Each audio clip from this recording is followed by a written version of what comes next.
So kia ora tātou, nau mai haere mai ki tēnei wānanga.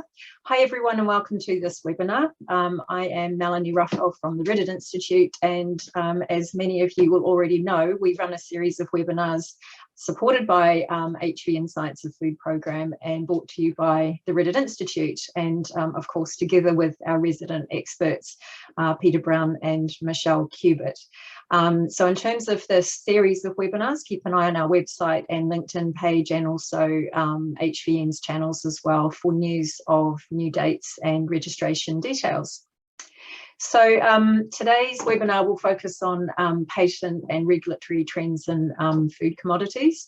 And Peter's going to whiz through a recent patent landscape of all things to do with fruit, and a focus on health outcomes, and also how we can actually get leverage from those learnings here in New Zealand for our export market. And then Michelle will take a quick trip around the world, looking at some of the similarities and differences in the different food regulations relevant to this space, and particularly from this New Zealand perspective, looking to market to key international markets. So a little more about our experts before I hand over. Dr. Peter Brown is a principal at Spruson and Ferguson. Sorry, Peter, I'm used to IP synergy, but Peter will explain a recent change in his position there. And he is an excellent speaker around this IP space, which can be quite complex to understand, but Peter is able to take this information and present it to interested parties in analytical reports, but also these really helpful webinars.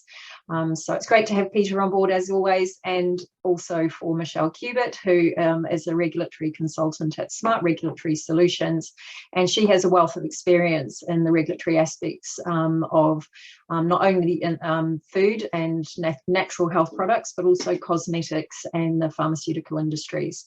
So she, like Peter, can take this really complicated information, navigate it on our behalf, and regurgitate it in a way that hopefully everyone can understand what's needed in part of planning for food innovation.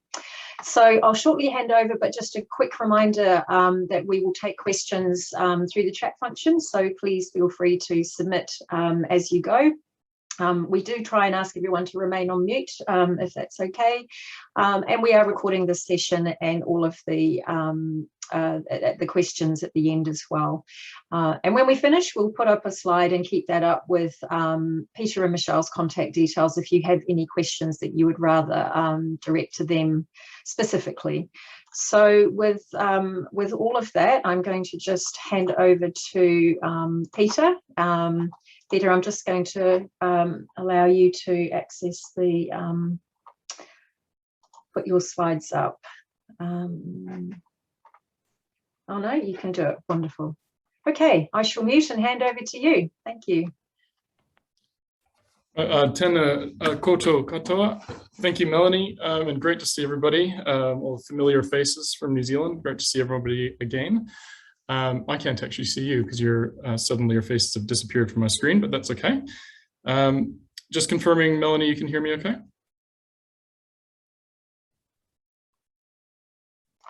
Sorry, Peter. Yes, I did thumbs up and realised you couldn't hear me. Yes, we can hear you. Thanks.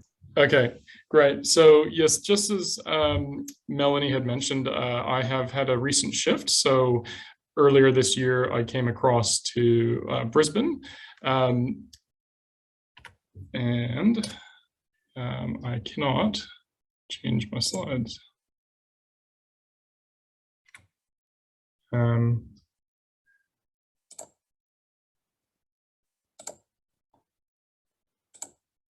Just try that again.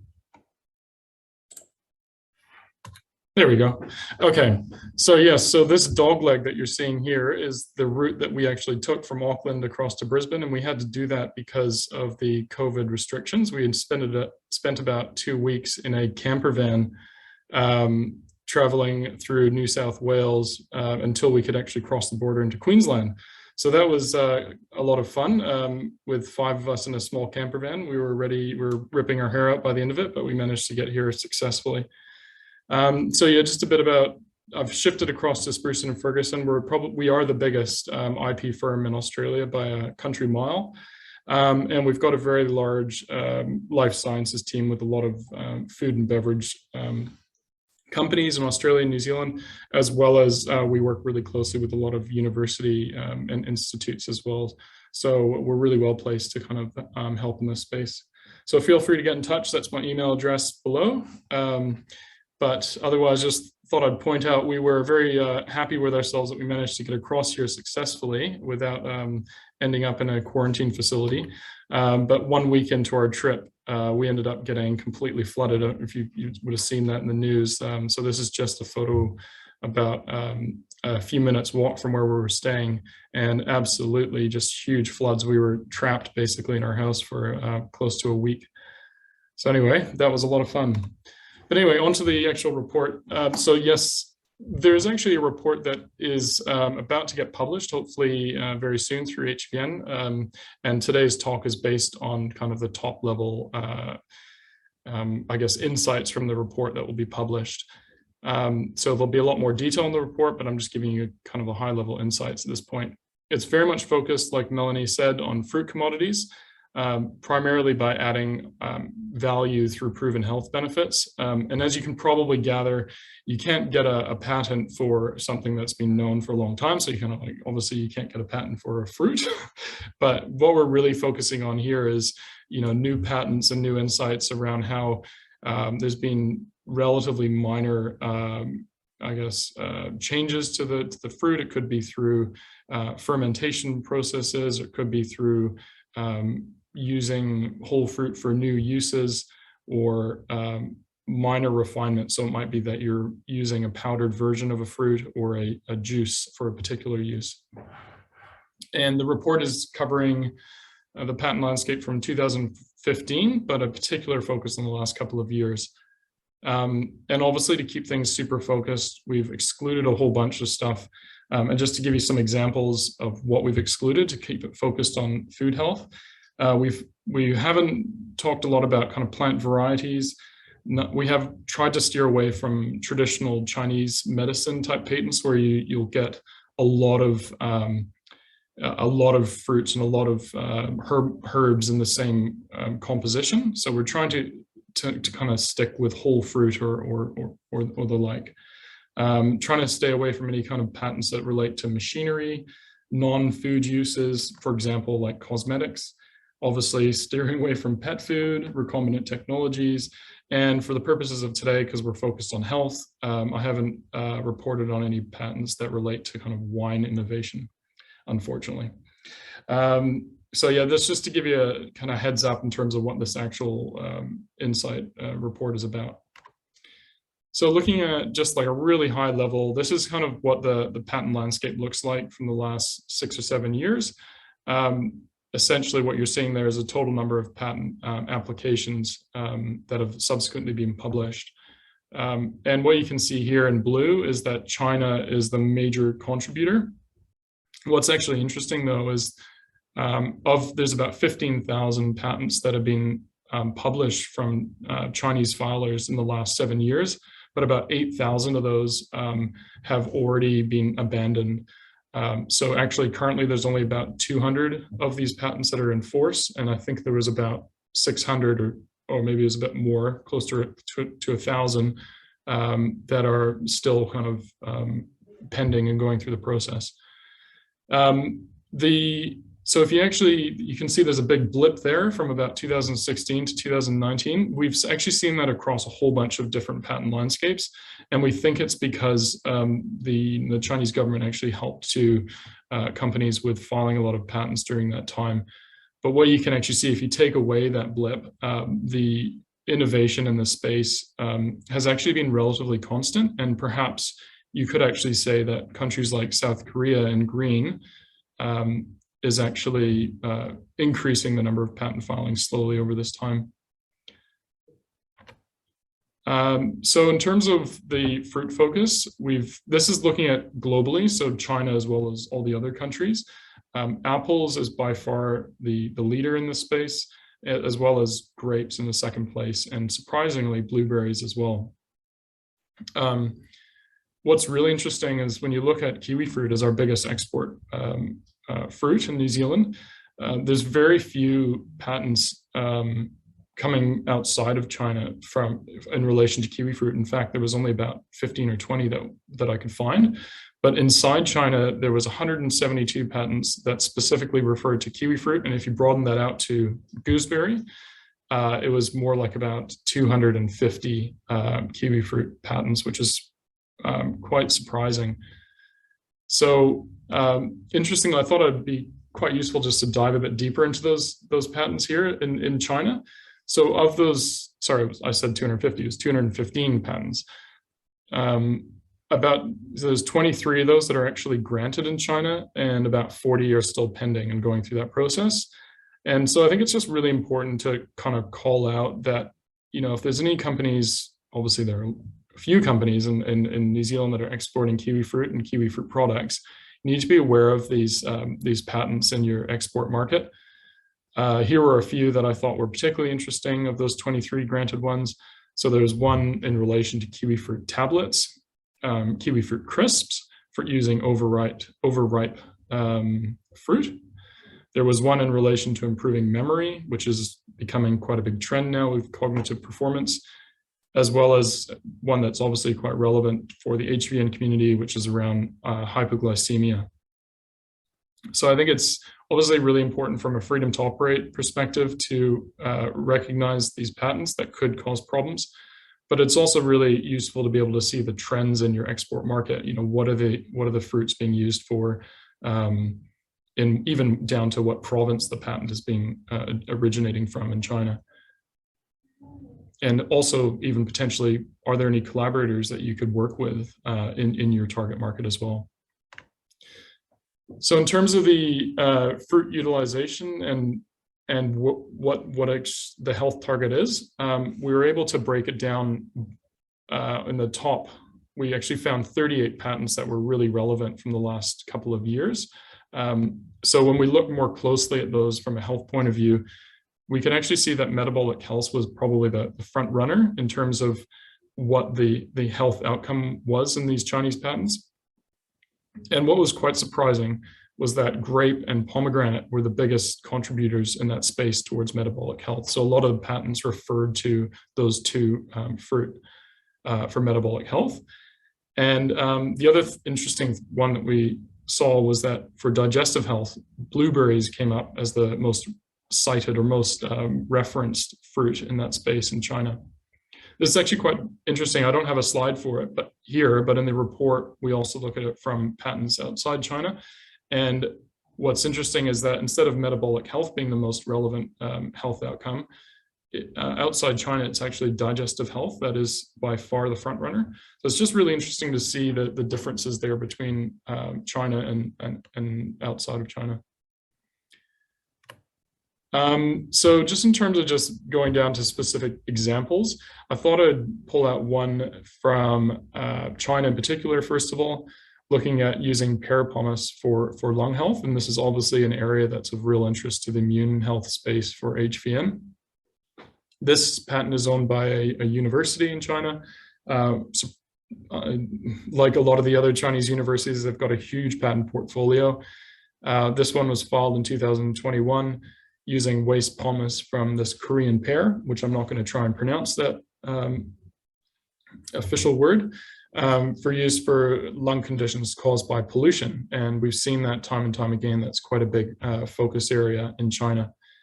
Interestingly, this has been used for a lot of, 500 years or so for traditional Chinese medicines.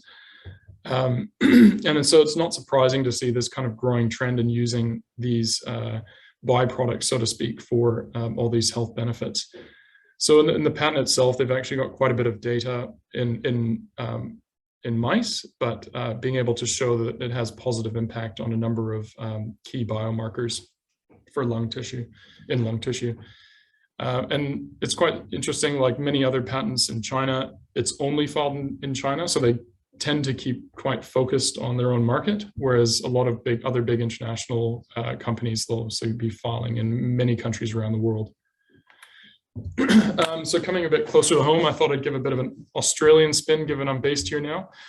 This is an interesting one that is actually from a few years back, but is a story about a university student that was given some funding to explore apples coming from Australia compared to Chinese apples, and really kind of leveraging the differences with the apples here. So the government gave a research grant to look at this and to understand that, potentially what could we use this apple pomace for. This guy ended up going on to developing a process to extract the apple pomace without using harsh solvents, and ended up with a really rich kind of antioxidant rich extract with phenolic compounds, which, although they haven't proven it through clinical trials at this point in time, it's very much focused towards an anti-inflammatory type product. At the moment, it's primarily just based around its use for supplements and creams, so not specifically a food example, but I thought it was just quite interesting to show all the different innovation that's happening in the space around utilizing byproducts for health benefits in this kind of very, Apple being the biggest export. In New Zealand, apples are the second biggest fruit export. But interesting, when you look at it from a global point of view, apples are the front runner from a patent landscape. So this guy has got a granted patent in Australia, and he's utilizing that to kind of control that space, as well as obviously leveraging the fact that he's using these Australian apples with high levels of antioxidants in them. So it's a really good way potentially of New Zealand companies to kind of think, what could we do differently, utilizing unique fruit in New Zealand, and building on that for high value opportunities. I'll just quickly touch on this. I'm sure a lot of you are aware of Aripa, but again, this is an example of using black currants for a high value product. In this case, it's mixing it with a couple other key ingredients for mental clarity and performance.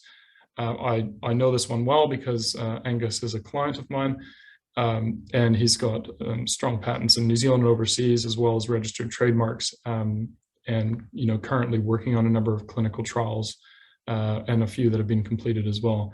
So also quite interesting to note, on the back of his product, he actually mentions that it is a patented formula, and I think that just helps to boost up the credentials of the product, as well as all the clinical trials that they're doing. And just quickly before I finish, I won't go into any detail on this, but in the report that gets published, all the patents that we filter down to that are considered to be most relevant, we've got details of each one of those patents there, so you can click through on the link and get as much or as little information as you feel necessary.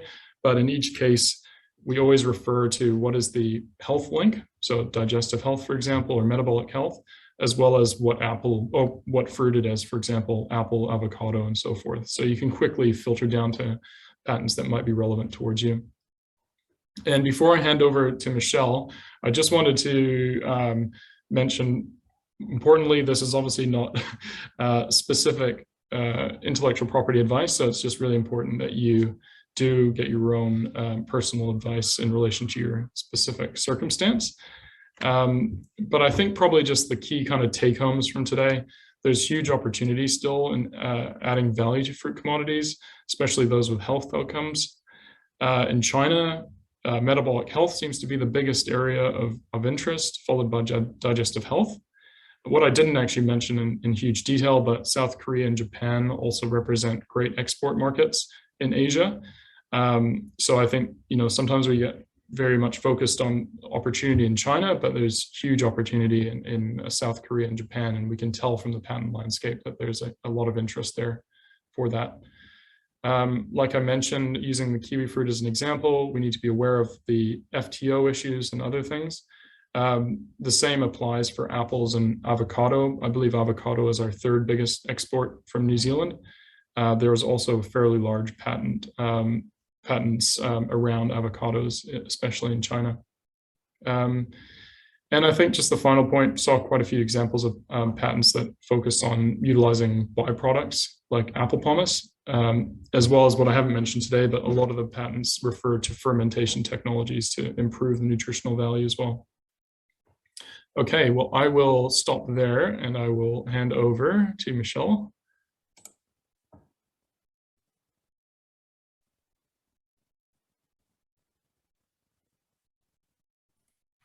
Thanks, Peter. I'll just share my screen now.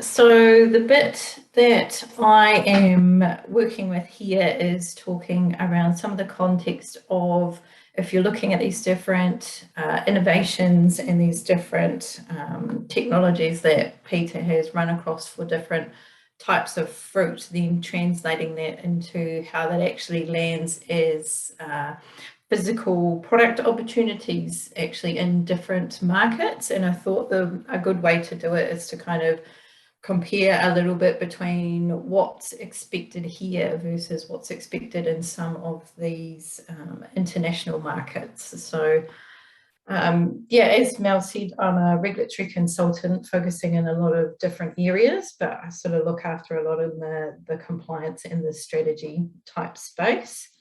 So when we're looking through some of the different areas between different countries, there are sort of common areas to discuss when it comes to different fruit commodities and different types of developments in fruit products. So to start with, we'll just go through a little bit around how products can be classified, as there can be a few different unique combinations, I guess, when it comes to different markets. A really important conversation to have is around actual food ingredients, and especially in the novel food space. So I'll spend a little bit of time on that, as well as how food additive regulation can also potentially have an impact too. And then just going through a few of the technical details within labelling and looking at how different claims are able to be leveraged in different markets, especially when you're looking at different patents that have quite a good focus on various health outcomes. How do you actually work on communicating those different outcomes in different countries? So in terms of when I say global context, this is just a little bit of a flavour, I guess, of different international markets. So this just gives you it's a little bit of a toe dip, I guess, a little bit of an idea around what different markets can kind of do with their regulations and what their different expectations are compared to us here in New Zealand. So if we start with the classification piece, so quite often you'll think, oh, there's just a single classification of food, but quite often in some markets there can actually be subsets of classifications. So if you're looking at, traditionally, if you look at the likes of, say, North America, this is one point where Australia and New Zealand do slightly differ. So for standard food regulation, we do share rules with Australia. They are the same both here and across the Tasman, but we also have another unique subset of our own as well. And then if you're looking at a few of the different markets in Asia, they can actually get split out into different subcategories as well. So just as an example here, I've got a comparison of New Zealand versus Japan. So we do have sort of what is a standard food classification. So this is everything that's covered under our food standards code that we share with Australia, but we do also have our own unique supplemented food regulation, which is sort of designed to bridge a bit of a gap that we have between our food regulations and our dietary supplement regulations. And this just allows a bit more flexibility around the use of novel ingredients and being able to add certain things like extra vitamins and minerals that otherwise wouldn't be allowed under a standard food. And then if you jump across to Japan, when you're looking from their perspective, they've sort of cut their food regulations based on the types of claims that you want to make rather than the ingredients themselves. So the way that their regulations are is if you're making different types of claims, that's how your product is going to be classified. So if you're making sort of basic claims around recognised nutrients, you'll just fall into that nutrient function claims section. Whereas if you're looking at claims for other types of ingredients, it could be omega-3, so you're going to make claims about kiwi fruit or apple functions, for example. These would all sit under that food with functions claims space, and there's very set criteria around how you're supposed to support claims with clinical data. And then beyond that, there's a really high level space, which is the specified health uses. So this is more where you'd see really strong claims that are almost bordering on like talking about specific disease states. And then underneath all of that, there are still what are called food standards. So for common food products, there will be published standards around what defines this type of specific food. And then there can also be rules around what you can or can't add to some of these standard foods, and there also can be regulations around, there might be sort of minimum nutrient criteria that you must meet. For example, if it's ice cream, there's like a minimum fat content, that type of thing. You'll see that a lot of it very much sits in the dairy space. Quite commonly, there's a lot of food standards around those, but it is a good point to investigate, especially if you're looking more into the drinks, the beverages space. There can be other specific standards in there, even as simple as, you know, carbonated versus non-carbonated beverages. So it's worth investigating a little bit further when you're developing products that are going to end up in these sorts of spaces. And then just to touch a little bit on how China have kind of changed the game a little bit differently from that as well. So the rest of the markets that we're sort of talking about here today generally will look to that sort of food standards type space, whereas with China, it's primarily looking at food safety standards. These are called the GB standards, but it's not just about a standard for a particular food product. It's also, there will be reference within that standard to a whole lot of other specific standards, and that is around claims, labelling, additives, and yeah, all specific types of tests that may be required. So I guess just the one big flag is that, yeah, when you are looking at opportunities with China, it is really important that you do a lot of investigation up front within the GB standards area in order to actually really understand all of the different implications these standards may have in play for your specific food product.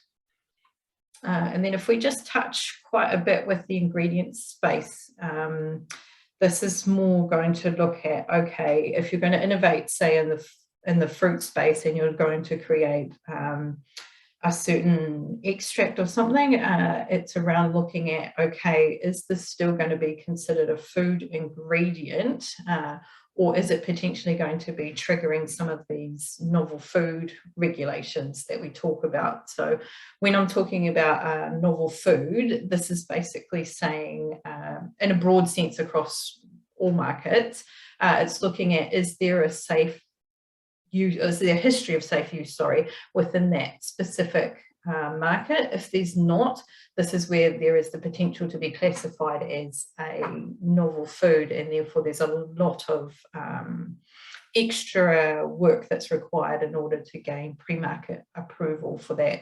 So when you're looking at where the line sits, so some markets are really good and they've got a lot of published opinions around what is considered novel and what isn't, so it gives you a really good flavour of are you going to fall into this territory or not. Other markets are very sort of, you know, there's no published list, it's more very case by case basis, and it's all quite subjective in terms of what the actual individual regulator perceives as a potential novel food. So in New Zealand, Australia, there is quite a clear lot of publications around what potentially is and isn't novel, and then also it would be quite similar within the USA and the EU and the likes as well, whereas say Japan or China, it's very much a case of, it's the individual ingredient and the individual circumstances, so there's a bit more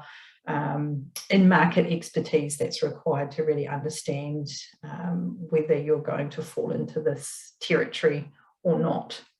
And so regardless of how they view it, each market does have its own approval process. So if something is sort of approved as a novel food, say in New Zealand and Australia, that doesn't automatically open up the world at the same time. Some markets may take into consideration the status here. So quite commonly you'll see that between us here and in Australia, but also with Japan, Singapore and Canada, there is quite a bit of recognition between these countries if there is an approval in one of the markets. It's not a guarantee, but it does often help in terms of approval in the other country, whereas some of the others, the US, China, Japan, South Korea, for example, sometimes we'll look at it and say, actually, this could be distinct. So yes, Japan especially can kind of go either way, but it is to flag that when I talk an approval process for novel foods, it is a 1 to 3 year minimum investment depending on the market, and that is for each individual market. So you can kind of multiply by the number of markets. So when you're looking at, if you're looking at patents that have got, say, fermentation technology is quite often considered, a standard process, and it's not usually seen as something that would create a potential question around the safety of the finished item. Whereas if you're looking at an extraction process and say it's been extracted with a particular solvent or it's using a particular extraction process that's not typically found when talking about that specific fruit, then there should be a lot more research done around how that is going to potentially affect this novel food space. Because it can create a lot of questions within regulators around how much that finished item is now unique to everything else that is in the standard food supply chain, and whether it's still considered safe for consumption without further research. And then another piece too, just to sort of flag that there are food additives which are treated quite differently. So if you've sort of gone with a fruit and say you want to extract a specific enzyme out of that fruit, that's kind of more where you want to head because you want to use that for a specific purpose. That's now starting to look as a food additive rather than a food ingredient, because enzymes fall into this wider context of food additives, and it is a very separate space both around use and approval. So if you're looking at something, just be mindful that there is a separate set of regulations when it comes to food additives. And then just as an example of how this all works, so a recent one that's sort of been quite a hot topic, and it's something that can be used in a number of different food products. So there's titanium dioxide, so traditionally used as a colour agent, just for the purpose of sort of maintaining a specific colour or creating a unique colour. And the way this is sort of landed now is that there can be quite different interpretations and different permissions around these food additives. So if you take titanium dioxide, for example, it is okay in New Zealand, Australia, Japan and the USA, whereas it's not okay in the EU. They've just recently, early this year, moved to permanently ban it as a food additive. So if you're wanting sort of formulation that has access to a number of different markets, just bear in mind that there can be different interpretations on specific ingredients. And then finally, if we just jump through a little bit on the labelling piece. So labelling is quite a common one where you can get significant variation between markets. So it's not necessarily something that you may be thinking about while you're looking at developing technology in the fruit commodity space and you're looking at your patents and things, but just something to keep an eye on as you go through is looking at what your labeling information looks like and how you can actually make claims. And probably a significant one here to note is that you can't necessarily just translate information differently for different markets. So quite often the expectation is that the information should be consistent, including the actual claims that are made must be consistent between markets. So if you're looking at a market where there isn't an approved claim, that is going to create issues if you've already got that claim in English on your label. And always a really good one to keep in mind as you go through development is that nutrition information is where you've got very common variation, and there are so many different formats for so many different markets. So if you're looking at developing something where you've got a globally compliant label, this is usually where it becomes really tricky to put all of that together. And then the last bit, which is probably really important when you're looking at things with health outcomes as part of your patents, is understanding the different types of claims that there are and how these different ones are regulated. So we've got claims that talk about the content of specific nutrients. I'll touch on this a little bit more with an example next, but there are specifics in terms of, you know, is this a standard vitamin and mineral? Is this would be claims around sugar, dietary fiber, those sorts of things. Those all sit in that nutrient content space. Then you've got health claims. So this is more where you're communicating a health benefit. So it might be immune function, brain health, heart health, anything in that kind of spaces where you're looking at health claims. And then further to that, you do have marketing claims. So this might be stories about the origin of a fruit. It might be comments around, say, the quality stories in regard to a fruit. There's a lot more in the emotional space with these marketing claims. So there's not necessarily some hard and fast yes and no's in this, but do be mindful of particular differences around how some of these can be interpreted. So sometimes marketing story claims can be interpreted by regulators as an implied health claim. So looking to understand exactly where those lines are as you're developing your story. So as an example for a nutrient content claim really quickly. So a common one across a lot of fruit is obviously a vitamin C content story. And just really to highlight here is that when you're going to even make a basic claim such as contains or a source of vitamin C, the minimum amount of vitamin C can vary quite significantly between markets. So if you're looking at what you want to hit for a specific nutrient, it's really important to understand, you know, who's got the highest minimum level, because that way you can really sort of cover off your bases as much as possible. Whereas if you formulated or you developed a specific product to comply with New Zealand and you weren't really looking at overseas, you've kind of already basically chopped off a lot of access around being able to make this type of claim. And the other important thing too is that these nutrient content claim minimum levels quite often then flow over into health claims territory as well. So if you wanted to then make a health claim related to vitamin C, and there's a number of approved ones in various markets, whether it's skin health, immune health, antioxidant function, you are expected to meet these minimum content criteria as a default to be able to access those claims. So it's also really important to understand that if you're trying to access a pre-approved health claim. And then beyond that, the other piece is really around if you're looking at wanting to make claims in relation to, say, phenolics, anthocyanins, various other bioactive components in fruit, it can be a little bit more tricky around how you can do this. So some markets will allow you to just state, say, there are 100 milligrams of anthocyanins, whereas other markets will say, no, this is not a recognised nutrient. You can't make any kind of reference to it at all on your label.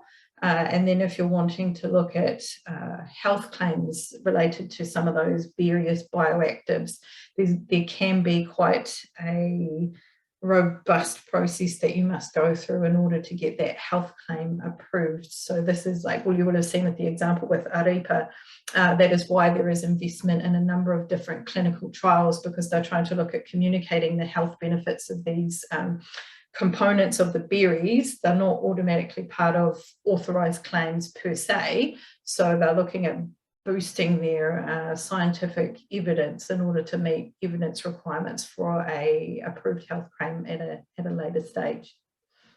So it's definitely, there's a lot to it, and there's a lot of different considerations in this type of space. And I guess the key takeaway at the moment is just to really show you that the regulations, although on the surface they can look like they're quite similar, they do vary in their technical details quite a bit. So the more research that you can do up front, probably the better off in terms of how you can translate from a patent right through to a commercialized product.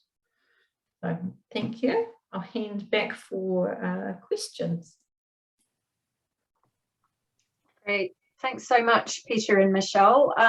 Michelle, I think you're going to just put up the slide with the contact emails. That would be great. Then anyone that wants to reach out to you and Peter can see those. And while we're doing that, we do have one question from Carl.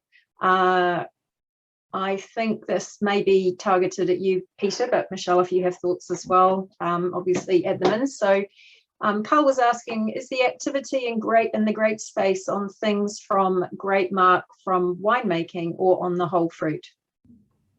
Yeah, so great question, Carl. And it's a bit of a hard one to answer, but I'll do my best.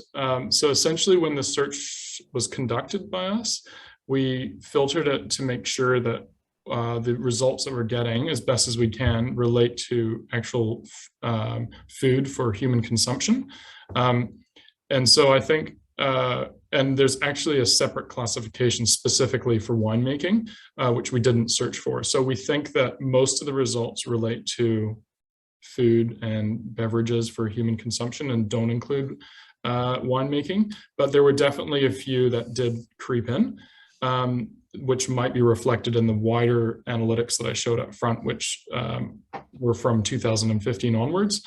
But when we dug deeper into the last 2 years and we filtered down even further, the results there were very much towards, we filtered away any kind of outliers that might have been related to, for example, winemaking.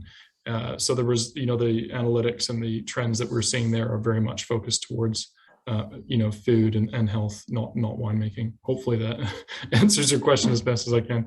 Yeah, thanks, Peter. That's good. I guess I was thinking of our New Zealand extracts down in Blenheim, and there, they do a lot of grape-based research and extracts for the nutraceutical and food industries, and it's a byproduct of the wine industry. So wondering if that kind of stuff was included or excluded. So if it's a byproduct that's used for, say, a food or beverage product, it would be captured because it would fall into that classification in the patent system.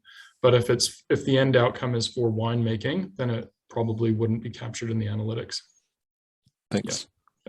While I have the mic, I was also wondering, and maybe it's going to show up in the report, but I noticed there was a bit of patent activity in Feijoa and boysenberry, which is kind of interesting because they're largely only grown commercially in New Zealand. So do you know if those patents were coming out of New Zealand or were they coming out of overseas markets? Yeah, so I think there was the one boysenberry. I didn't get a chance to go into the New Zealand examples, but yeah, there was one from Plant and Food in relation to boysenberry, I think it was. Yeah. And Feijoa, I can't remember. Unfortunately, I'd have to go back and have a look. But yeah, there was, I think, 4 New Zealand patents that I think mentioned in the report. So there's a bit more detail on that. It's quite good to see what's actually coming out of New Zealand, what we can learn from that too. Cool, thank you. Good presentation, both. Appreciate it. Thanks, Carl. Does anyone else have any final questions before we wrap up?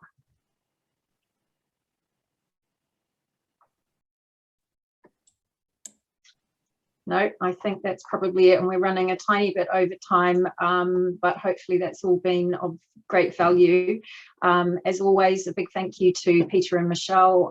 So much information to take in, but it's that kind of bite-sized chunk, and having with the slides there is really, really helpful to all of us from our different perspectives navigate and understand what's important to bear in mind, and what some of those expectations, as you say, in the different markets, interest areas around health targets, rules and regulations, you know, just being aware very much so of the specific markets of interest, and because it does differ, particularly in terms of regulation, you know, what you actually can develop, what you're allowed to develop as an ingredient, and then perhaps formulate into a food, and then how you access those health messages and nutrient content messages.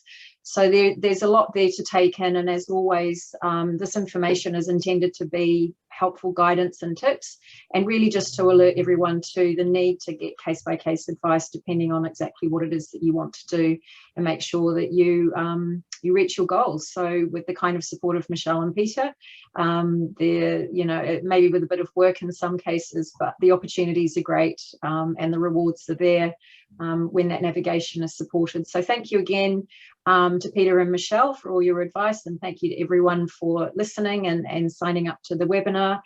We do have 2 more coming before the end of June, so please see the Riddet Institute website for the dates and details for that. This, as all webinars, is recorded, and there are the associated update reports that both Michelle and Peter do, which are published on the HVN websites. So final thank you to everybody, and we look forward to seeing you again next time. Ka kite anō.